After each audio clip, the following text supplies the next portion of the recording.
Hello class, I'm Dr. Parth and today I will be discussing with you the submandibular region and the certain relations of the posterior belly of the digastric muscle.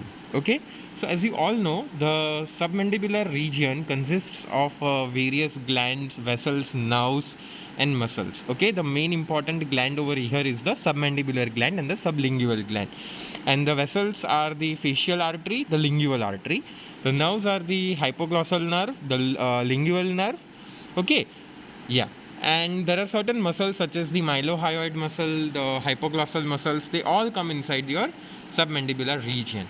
Now, to expose the submandibular region, we have to dissect the whole of the mandible. So, as in the previous discussion or in the previous session, we discussed about the inferior alveolar nerve.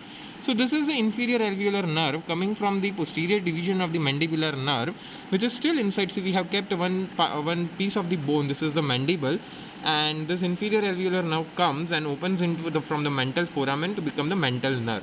Okay, so this is the inferior alveolar nerve. Okay, so we have to remove the entire mandible so as to expose the submandibular region. Okay, now the submandibular region comes basically in the digastric triangle. So the anteriorly it is bounded by the anterior belly of the digastric. So this you can see this muscle over here. This muscle is the anterior belly of the digastric muscle. Okay, this is the anterior belly of the digastric. Okay. Inferiorly, if you see, it is limited by the posterior belly of the digastric muscle. See, this muscle is the posterior belly of the digastric. Okay, you can see this is the anterior belly, this is the common tendon. Okay, this is the common tendon over the hyoid bone, this is the hyoid bone, and this is the posterior belly of the digastric muscle. Okay, so these are the boundaries of the submandibular region, and laterally over here it is limited by the whole of the body of the mandible, which we have already been removed. Okay, so now talking about the submandibular gland, so this you can see this gland over here, you can see this is a submandibular gland. Now, the submandibular gland is a walnut-shaped gland of around 20 to 30 grams in weight and consists mainly of the serous secretion. It is basically it's a mixed gland, but mostly maximum amount of the cells present in it is the serous cells. Yeah. So the submandibular gland is one of your salivary gland present on both the sides, and it is related intimately to the lingual nerve, facial artery, and the lingual artery. Okay. And it opens into your side of the tongue along with the sublingual gland, via which duct, the Wharton's duct or the submandibular duct. Okay, so the submandibular gland presents the following presenting parts, that it is superficial part and the deep part. The deep part and the superficial part is separated by the muscle known as the mylohyoid. So this muscle which I am picking right now, this muscle is the mylohyoid muscle, which separates the gland posteriorly into the superficial part. So this is my superficial part of the gland, and just medial to this muscle, this one is your deep part of the gland. Okay, so this is my deep part of the gland, and this is the superficial part of the gland. So the superficial part of the gland is extensive and is having following surfaces: the inferior surface, the lateral surface, and over here the medial surface. Okay, so the inferior surface, so this is the inferior surface of the gland. Okay, and the inferior surface of the gland is related to the skin, superficial fascia, common facial vein, and the platysma muscle. So all the things have been reflected over here. Okay, so this is the inferior part of the gland. This is my lateral part of the gland. Okay, this is my lateral surface of the gland. The lateral surface of the gland is related to the mandible. Okay, so over here would be the body of the mandible, and in the body of the mandible it would be related with the submandibular fossa. Okay, so this is my lateral part of the gland. Apart from that, it is also related to the medial pterygoid muscle. Okay, yeah. Now the medial part. So the medial part is related to the mylohyoid muscle over here. So this is the mylohyoid muscle, and this is the medial part of the gland. Okay, so this is the mylohyoid muscle. Apart from that, the medial part of the gland is also related to the veins, the lingual artery, the hypoglossal nerve. Okay, the nerve to mylohyoid. See over here, you can see, it has been cut over here, but this is the small nerve. Okay, coming from your inferior alveolar only. This is a common, very small nerve, which pierces this mylohyoid. See, you can see the direction of that nerve. It is going towards the mylohyoid. So it pierces the mylohyoid and supplies it. Okay, so the medial surface of the submandibular gland is related to the mylohyoid nerves and vessels. Also, the posterior part of the gland, see this one, the posterior part of the gland is related to the facial artery. So this is my facial artery and the facial vein accompanying it. Okay, so the facial artery and the vein accompanying related to the posterior part of the gland. Okay, it winds around the lower border of the mandible, and then at the anteroinferior angle of the masseter, over here would be the masseter, over here would be the angle of the mandible. So after winding around the around the lower border of the mandible, okay, it comes at the anteroinferior angle of the masseter and then lies in the face region and becomes superficial over here. Okay, so this is the course of the facial artery, that the facial artery is related to the posterior part of the gland. So this was about the superficial part of the gland. Now the deep part of the gland is important. Okay, so the deep part of the gland is between the you can see this is a mylohyoid muscle. Okay, and if I am now retracting the mylohyoid muscle like this, so this is my deep part of the gland, and this part is the mucous membrane of the tongue, and beneath it is your hyoglossus muscle. Okay, which muscle? The hyoglossus muscle, which is the key muscle of this area. Okay, the hyoglossus muscle is a key area of this area. Okay, hyoglossus act as a major depressor of the tongue. Okay, so the relations of the deep part of the gland is a lingual nerve. So this is a lingual nerve. Okay, the lingual nerve is again the branch of the mandibular nerve, the posterior division of the mandibular nerve. And the lingual nerve, first of all, it arises in the infratemporal fossa. Okay, in the infratemporal fossa, it is between the two muscles, the medial pterygoid muscle and the tensor veli palatini muscle. And in this area, it receives the cauda tympani nerve. Okay, this is a lingual nerve, and if you trace it over here in the infratemporal fossa like this over here, so this is my lingual nerve. Okay, this is my lingual nerve, and it receives the cauda tympani nerve at an acute angle. Okay, it receives the cauda tympani nerve at an acute angle. Over here, if you can see, this is the acute angle over which the lingual nerve receives the cauda tympani nerve. After that, it passes forwards, right, and it comes into the submandibular region, and in the submandibular region, it provides the provides the submandibular ganglion. So over here, you can see this thing. See, this is the posterior root of the lingual nerve, and this is the anterior root of the lingual nerve. See, you can see easily, right? This is the anterior and the posterior root of the lingual nerve, and this part is the submandibular ganglion. See, this is the submandibular ganglion.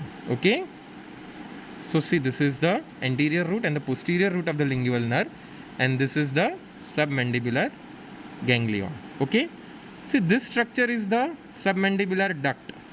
Okay, so this is a submandibular duct. I am separating the submandibular duct. Okay, like this. And now you can see this is a posterior root, this is the anterior root, and this is a submandibular ganglion. Okay, so the lingual nerve in its inferior border has the hanging of which what? The submandibular ganglion.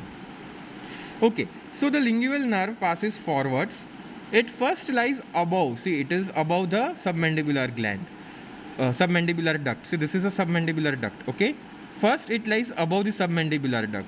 Then it lies lateral to the submandibular duct, and then at its lower border, at the lower border of the submandibular duct, it winds around that duct, and then it goes into the tongue region and supplies the mucous membrane of the anterior two-third of the tongue, that it takes the taste sensation of the anterior two-third of the tongue except for the valid papilla. Okay, now what is the function of the submandibular ganglion? Now see, the submandibular ganglion is anatomically located, it is related to the lingual nerve, but physiologically, if you see, it is related to the facial nerve.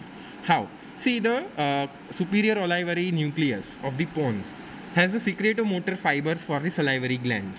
Okay, that fibers of the superior olivary nucleus goes via the facial nerve, Then from the facial nerve it goes via the cauda tympani nerve. From the cauda tympani it joins the lingual nerve, and from the lingual nerve it relays at the submandibular ganglion. Okay, so this all are the preganglionic fibers. Now the postganglionic fibers coming from the submandibular ganglion. Okay, the postganglionic fibers coming from the submandibular ganglion, they go directly into the submandibular gland, and some of the fibers joins this anterior root and then goes into the sublingual gland, so as to provide the secretomotor fibers to the salivary gland. Okay, now the parasympathetic, if it is parasympathetic flow, then it will lead to the watery secretion, but if it is a sympathetic flow, then it will lead to the thick secretion.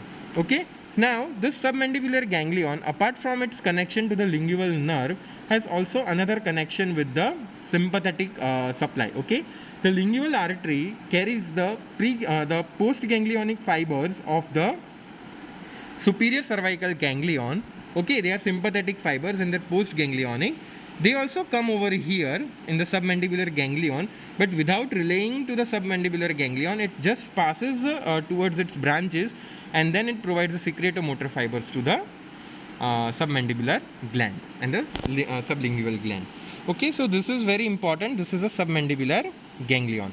Okay, one another relation of the lingual nerve is that it lies at the third molar teeth. It is just covered with the mucous membrane of the gum. Okay, so over here it is just superficial, very superficial, that it lies and it is covered only by the mucous membrane of the gum. Okay, it is related to the mandible on the lateral side. Yeah, and over here you can see this is the mucous membrane of the tongue over here, and see, you can see the lingual nerve is providing the fibers to this anterior two-third of the tongue, except for the valid papillae. Yeah. Now this is the submandibular duct, which I already discussed. It's a 5 centimeter long duct, and it is intimately related to the lingual nerve. Okay, so this is the submandibular region and the submandibular gland. Okay, now talking something about the posterior belly of the digastric muscle. See, this is the anterior belly of the digastric, and this is the fascial tendon, okay, which is attached to the hyoid bone, and it is superseded by which muscle? The stylohyoid muscle. So this above muscle, this one is a stylohyoid muscle, and you can see this is reinforcing this sling, this tendinous sling, okay, from above. So this is my stylohyoid muscle, and beneath it is my posterior belly of the digastric. So this is my posterior belly of the digastric, which is attached to the mastoid process. Okay, now this posterior belly of the digastric is related to certain nerves and vessels which are very important. So this is my carotid artery, common carotid artery. Okay, this is my vagus nerve, and this is my internal jugular vein. This, all the three are present inside the carotid sheath. It goes above, just beneath this muscle, posterior belly of the digastric. You can see it is passing deep to the posterior belly of the digastric, all the three. Okay, this is my vagus, which lies intimately between the common carotid and the IJV, and this nerve which you can see over here, which is cut, okay, this one is my hypoglossal nerve. See, you can see it is going over here in the submandibular region. The hypoglossal nerve is the muscle, is the nerve to the all the extrinsic and the intrinsic muscle of the tongue, except for the palatoglossus. Okay, so this hypoglossal nerve is the nerve supply of the muscles of the tongue, except for the palatoglossus, and it goes like this, and it is related to the lingual artery. Okay, so this is my hypoglossal nerve, and this is my vagus nerve.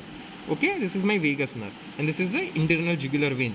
So anteriorly, the most anterior part in the relation is the common carotid artery, okay, which divides into the external carotid. Over here you can see this is my external carotid, this is my external carotid, and this is my internal carotid. Okay, the external carotid lies medially, this is the external carotid, and the internal carotid lies medially. And you can see this external carotid is giving its first branch over here, just beneath the hyoid bone. This is my superior thyroid artery. Okay, so this is my external carotid, this is my internal carotid. Internal carotid is laterally. Okay, so the internal carotid artery, internal jugular vein, right, and the vagus and the hypoglossal nerve, they enter the skull. Okay, so this nerves are coming out of the skull, obviously, and the artery is entering the skull. The internal carotid artery has no branches in the head and neck region. It gives its branches inside the skull only. Okay, and this is my external carotid artery, and this, okay, and over here you can see this is my sternocleidomastoid muscle, and this is my spinal accessory nerve. It is also coming out via the jugular foramen. Okay. Now, if you trace it more superiorly, the common carotid and the common carotid, which is giving the branches of internal carotid and the external carotid, the external and the internal carotid, both of them are separated by the styloid process. Okay, and just above the styloid process, if you trace it over here superiorly more, you will find the styloid process, and it is the styloid process is related to the glossopharyngeal nerve. Okay. Yeah, you can see over here now I am reflecting, this is the medial pterygoid muscle, and now I am reflecting the medial pterygoid muscle to see this is the external carotid artery. So this is my external carotid artery. Okay, see, external carotid is going deep to the posterior belly of digastric stylohyoid muscle, and it lies over here. See, this is my external carotid artery. And then after entering the parotid duct or parotid gland, it divides into the two branches, the two terminal branches, which is the superficial temporal and the maxillary artery. So this is my maxillary artery. Okay. So this is about the dissection of the submandibular region and the posterior belly of the digastric. Okay. Thank you.